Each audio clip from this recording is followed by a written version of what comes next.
pourquoi j'ai décidé d'ouvrir cette chaîne? Alors, ça va être assez bref. J'ai tout simplement décidé d'ouvrir cette chaîne parce que, comme je l'ai dit précédemment, il y a, très peu de données, au niveau scientifique, sur cette pathologie. Et donc on est un peu tout seul, en tant que malade, dans son coin. Et moi j'ai essayé d'avoir donc, des informations ou de trouver des personnes qui avaient, cette pathologie-là ou quelque chose qui s'apparentait à ça pour échanger, pour, que ce soit, tout simplement pour parler en fait de ce qui va pas ou si on a des petites astuces à se donner ou comment la personne gère ou quel traitement, elle a eu et cetera. Et j'ai sincèrement je n'ai trouvé personne, qui a, cette pathologie-là. Alors que je sais que je ne suis pas la seule. Et donc en fait j'ai longtemps hésité parce que j'aime pas, parler de moi, j'aime pas, encore moins montrer ma tête et encore moins sur internet. Mais je me suis dit, je vais poser le cerveau, je vais tenter, ça me coûte rien, et dans l'espoir de rencontrer des gens, qui soit ont la même pathologie, soit qui ont quelque chose qui s'y apparente, pour éventuellement échanger.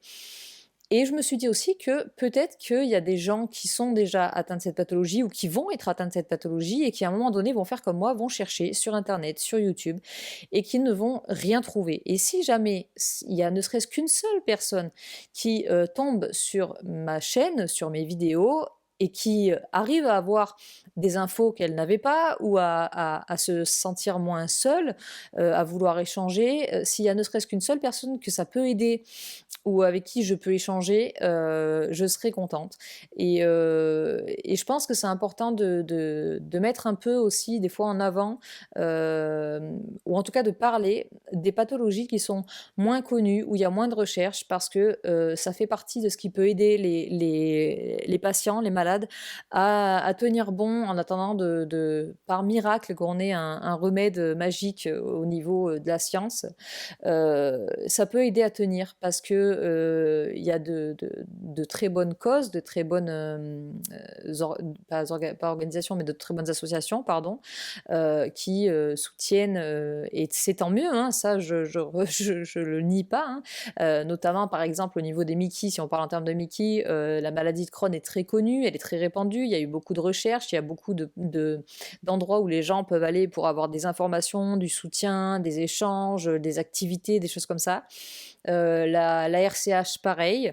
Mais pour ce qui est des colites microscopiques, donc la colite lymphocytaire et la colite collagène, on les a mis dans le... Enfin, la médecine, la science les a mis dans le groupe des Mickey, alors que c'est pas réellement des Mickey parce que ça n'est pas des maladies inflammatoires à proprement dites, mais on les a mis dans le groupe des Mickey. Et pour autant, que ce soit sur les groupes Facebook, dans les associations telles que par exemple l'AFA, donc l'association François Aupetit, qui est une très bonne association où il y a pas mal d'informations. Donc si vous voulez aller faire un tour, si vous connaissez pas, franchement, allez voir parce qu'il y a vraiment, vraiment, vraiment pas mal d'infos. C'est une mine d'or. Donc ça, c'est très bien. Mais par contre, bizarrement, même à l'AFA, par exemple, les colites microscopiques ne sont pas abordées. Donc on ne fait jamais partie des cas ni d'information, ni de témoignages, ni d'activités proposées ou de choses adaptées. La société n'adapte pas du tout non plus ce, ce, ce qu'ils pourraient proposer en fait, ou un accompagnement, ou une aide financière, ou quoi que ce soit en fait, même une aide tout court en fait, à nous malades, avec des handicaps invisibles, parce que clairement, il faut dire ce qui est, on a des handicaps invisibles.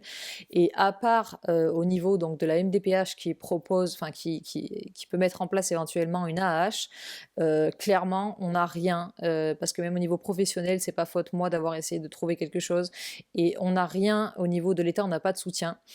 Entre autres. Donc c'est aussi pour ça en fait que je veux faire ces vidéos-là et parler de tout ça, parce que c'est important aussi de savoir que en fait on n'est pas reconnu du tout, et si on peut entre nous s'entraider, étant donné que voilà les maladies de Crohn et les RCH ça fait partie du même groupe, mais on sent enfin moi en tout cas clairement j'ai senti une différence.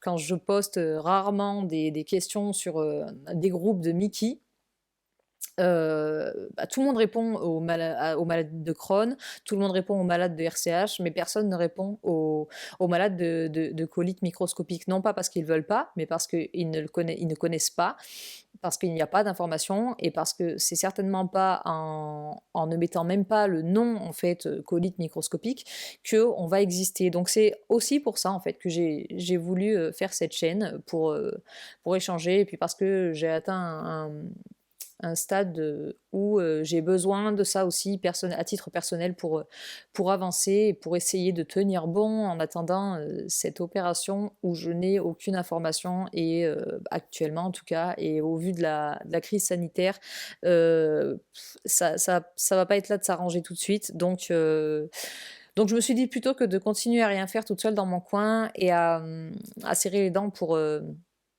arriver à avancer, bien que je sois très entourée par mon entourage proche, je me suis dit qui tente rien n'a rien, et si ça peut aider quelqu'un ou si ça peut m'aider moi, pour une fois je voulais penser à moi et donc je le fais. Donc la raison de ma chaîne c'est ça, c'est si je peux aider des gens ou si des gens peuvent m'aider, si ça peut permettre une meilleure visibilité du handicap invisible en règle générale, et surtout donc des colites microscopiques, et ben allons-y.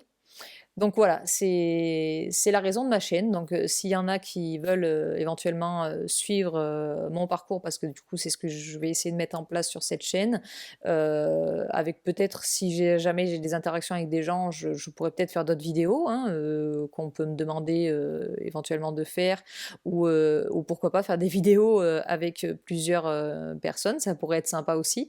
Je suis un peu ouverte à plein de choses. Donc, si jamais ça vous intéresse éventuellement de me suivre, même si vous n'êtes pas atteint de cette pathologie, mais que vous connaissez des personnes atteintes de ces pathologies-là, ou que tout simplement ça vous intéresse, que tout simplement vous voulez aussi nous soutenir, et ben je serai ravie. Et donc n'hésitez pas, comme le disent les youtubeurs, parce que maintenant apparemment je fais partie des youtubeurs, n'hésitez pas à vous abonner à ma chaîne, et j'espère vous retrouver très vite et avoir des échanges avec vous. Merci beaucoup de m'avoir écouté. La vidéo est un peu longue, mais je pense que c'était nécessaire de faire un petit point sur qui j'étais, ce que j'avais comme pathologie, quelle était cette pathologie, et mon parcours de pourquoi j'en suis arrivée aujourd'hui à vouloir être stomisée. Donc merci beaucoup et à très vite j'espère. Ciao ciao!